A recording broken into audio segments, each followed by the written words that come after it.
મોરબીમાં ડોક્ટર ભીમરાવ બાબા સાહેબ આંબેડકરની 133મી જન્મજયંતિ શોભાયાત્રા ભારતીય જનતા પાર્ટીના હોદ્દેદારો ભાજપનો ખેસ પહેરીને આવતા દલિત સમાજમાં રોષ ફેલાયો હતો।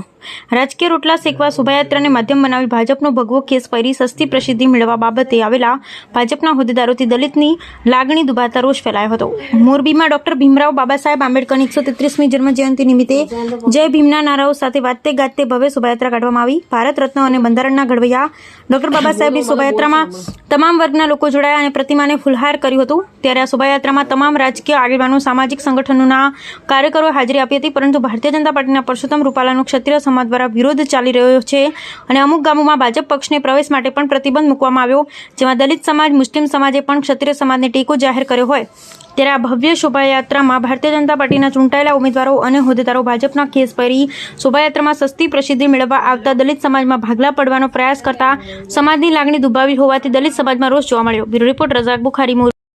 આજ રોજ ડૉક્ટર ભીમરાવ બાબા સાહેબ આંબેડકરની 133મી જન્મ જયંતિ નિમિત્તે જે મોરબીની અંદર અમારે વર્ષોથી મોરબી જિલ્લાનો દલિત સમાજ તમામ વર્ણ જ્યારે રેલીનું આયોજન કરીને અલગ અલગ પ્રોગ્રામો કરતા હોય છે, ત્યારે આજે દલિતોમાં દિવાળીનો માહોલ જે કહી શકાય એ મુજબ 14 એપ્રિલના દિવસે અમારે જે railway station રોડથી doctor Baba Saheb આંબેડકરના statue સુધી જે રેલીનું આયોજન કરવામાં આવતું હોય છે, એ મુજબ આજે રેલીનું આયોજન અમારે પૂર્ણ થયું છે।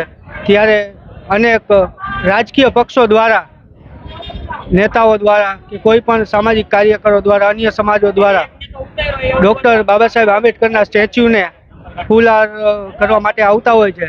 ત્યારે મોરબી જિલ્લા દલિત સમાજની અંદર જે દલિત સમાજને અને ડૉક્ટર બાબા સાહેબ આંબેડકર જન્મ જયંતિ નિમિત્તે જે લાંછન લાગે એ મુદ્દાને લઈને આજે તમે જુઓ તો ભારતીય જનતા પાર્ટી દ્વારા એક આ સમાજને ભાગલા પાડવાનો હીન પ્રયાસ કરવામાં આવ્યો છે।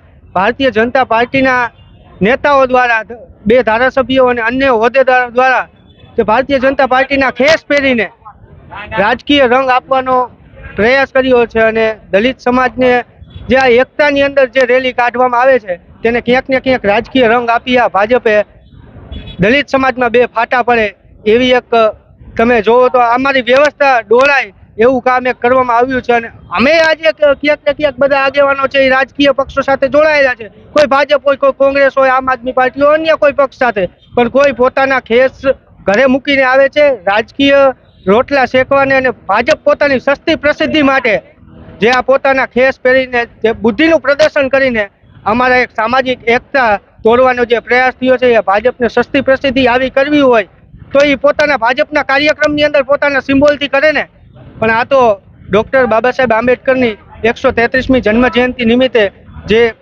બધાએ અન્ય સમાજ, અમારી સમાજ, અનુસૂચિત જાતિ તમામ લોકોએ આગેવાનો દ્વારા જે આ જહેમત ઉઠાવીને 1 મહિનાથી સતત પ્રયાસોથી જે આ બાબા સાહેબની રેલીને સફળ બનાવી, એમાં ભાજપ દ્વારા પોતાની સસ્તી પ્રસિદ્ધિ માટે પોતાના સિમ્બોલવાળા ખેસ પહેરીને ફૂલહાર કરવામાં આવ્યા, તે તદ્દન દલિત સમાજ વખોડી કાઢે છે।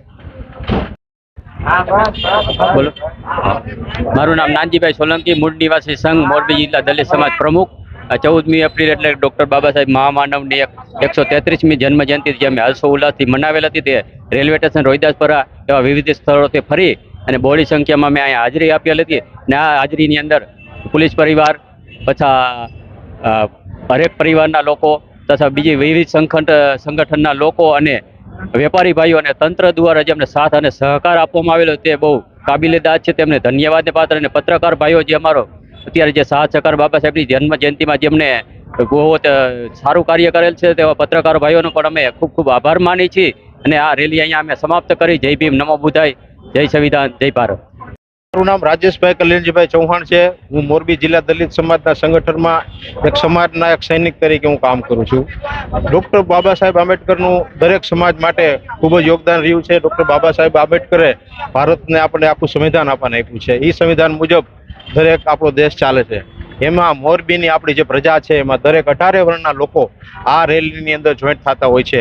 એમાં ઘણા બધા સામાજિક સંગઠનો હોય છે, એમાં ઘણા બધા રાજકીય પક્ષો પણ આવતા હોય છે, પરંતુ આજની રેલીની અંદર જ્યારે ચૂંટણીનો માહોલ નજીક છે અને ભાજપ જ્યારે હાર ભાળી ગયું છે, ત્યારે જ્યારે કોઈ પણ ગામની અંદર ક્ષત્રિય સમાજના ગામોમાં જ્યારે ભાજપને પ્રવેશબંધી છે ત્યારે પ્રચારના અહીંયા એનો સસ્તો પ્રચાર થઈ શકે એટલા માટે ડૉક્ટર બાબા સાહેબ આંબેડકરને રેલીનું માધ્યમ બનાવી એને આ લોકો પોતાના ભાજપના ખેસ પહેરી અને અહીંયા કણે આવ્યા છે, જેની અંદર સમાજને એક દુઃખની લાગણી થઈ છે કે દરેક પક્ષના કાર્યકરો આવ્યા હતા. કોંગ્રેસ પક્ષવાળા હતા, આમ આદમી પાર્ટીવાળા પણ હતા, બહુજન સમાજ પાર્ટીના કાર્યકરો પણ આવેલા હતા, પણ બધા લોકો બાબા સાહેબની વાત લઈ અને બાબા સાહેબના જે નીલા ઝંડા છે એ પહેરીને આવ્યા હતા. પણ અહીંના બે સ્થાનિક ધારાસભ્ય અમારે છે, એક કાનો અને એક દુલો કરીને છે. આ બે ધારાસભ્યએ બીજી જગ્યાએ પ્રચાર નથી કરી જવાતો, દલિત મહોલ્લામાં નથી જઈ શકતા, એના કારણે બાબા સાહેબની એક આદર્શ લઈ અને જે રાજકીય કાર્યક્રમને રંગ આપવાનો પ્રયત્ન કર્યો છે, જેની દલિત સમાજની અંદર ખૂબ જ રોષની લાગણી ઉત્પન્ન થઈ છે. અને આ સમાજ એવો છે કે કાયમ માટે ભાજપનો બોયકોટ કરતો આવ્યો છે. આ બનાવથી અમારી સમાજની બહુ જ લાગણી દુભાણી છે અને લોકો ભાજપને તો મત આપવાના છે જ નહીં, પણ જે બાબા સાહેબનું જે આ લોકોએ આડકતરી રીતે જે એનો ઉપયોગ કર્યો છે, જે મતની રાજનીતિ કરી છે, એને આ સમાજ ક્યારેય ભૂલવાનો નથી. જય ભીમ, જય ભારત.